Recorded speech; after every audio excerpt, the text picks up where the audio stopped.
There is a tumbling feeling in my gut when I become aware of what I am. A woman. The feeling starts with a snaking through my muscles, then it transforms into a bubbling of anxiety and boils over with a cloud of butterflies that migrates through my veins and causes a moment of stillness in my heart.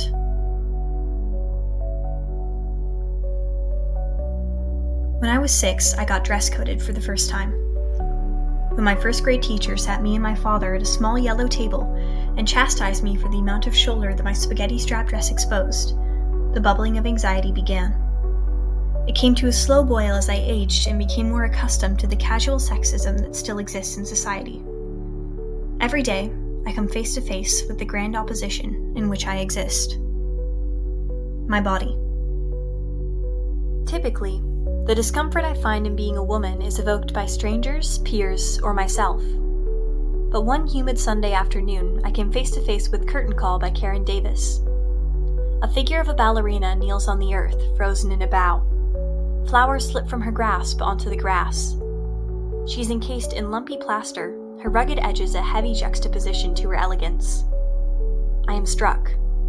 The all-too-familiar tumbling seizes my gut with vigor. Here exists a woman who's perpetually forced to bow for all those who set their eyes upon her. Here exists a woman who is performing without reprieve.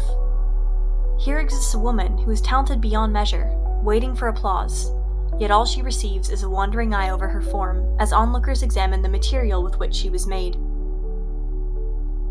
At the same time this ballerina bows, Juliet is groped by hundreds without consent. A bronze statue of the 13-year-old Capulet, a monument to Shakespeare's Romeo and Juliet that was sculpted in 1968, stands tall in the courtyard of Verona's Juliet House.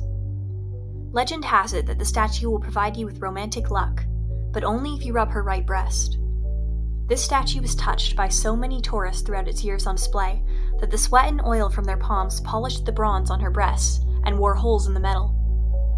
The damage to the statue became so extensive that the original statue had to be restored in a museum and replaced by an exact replica. It hurts to look at pictures of Juliet. It feels as though the violation the statue has experienced transfers into my own body. Suddenly, a tourist in northern Italy hasn't just infringed upon the statue's existence, but my own. If a female statue, the mere idea of a woman, cannot exist without her notability relying on the spectacle of her body, what does that say about society's perception of the female sex? And if a statue of a woman cannot exist without being objectified, how can I? Although feminist art has drawn an emotional response for me in the past, something about Curtain Call and Juliet feels indescribably personal.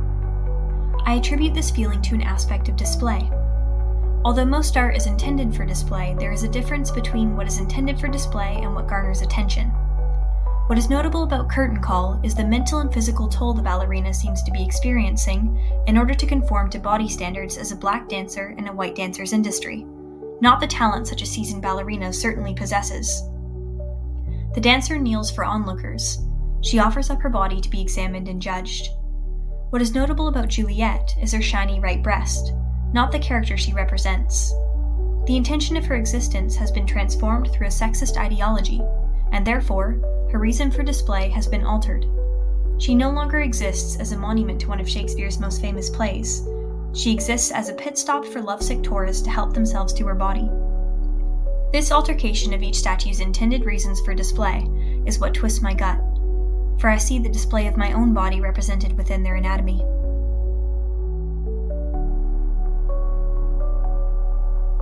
If these statues face such negative connotations, why are they displayed at all? In The New Monuments That America Needs, Hua Xu discusses the representation of American history in the monuments that exist across the country. Xu notes that as America progresses, the monuments that encapsulate certain aspects of its history are beginning to feel useless, even offensive and discriminatory. There is a movement towards the removal of such monuments. However, as Xu suggests, is there a more innovative approach to the representation of all communities rather than the removal of a statue or the erection of a new one? Xu's essay focuses on the necessity to remove monuments that are representative of America's past prejudices. However, When Juliet is representative of current prejudice, what do? I think in this case, the objectification of Juliet makes the statue an even more poignant work of art. In the same way that Huashu says Martin Luther King Jr.'s speech transformed the steps of the Lincoln Memorial into a more complicated and deliberative character, the projection of society's prejudice transforms Juliet into a monument that is representative of the modern-day patriarchy.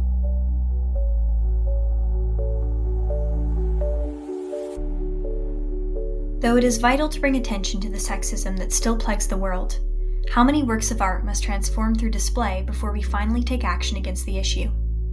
These monuments display the anatomy that myself and millions of other women share, and when that anatomy is violated, how can it provoke anything but nausea and rage?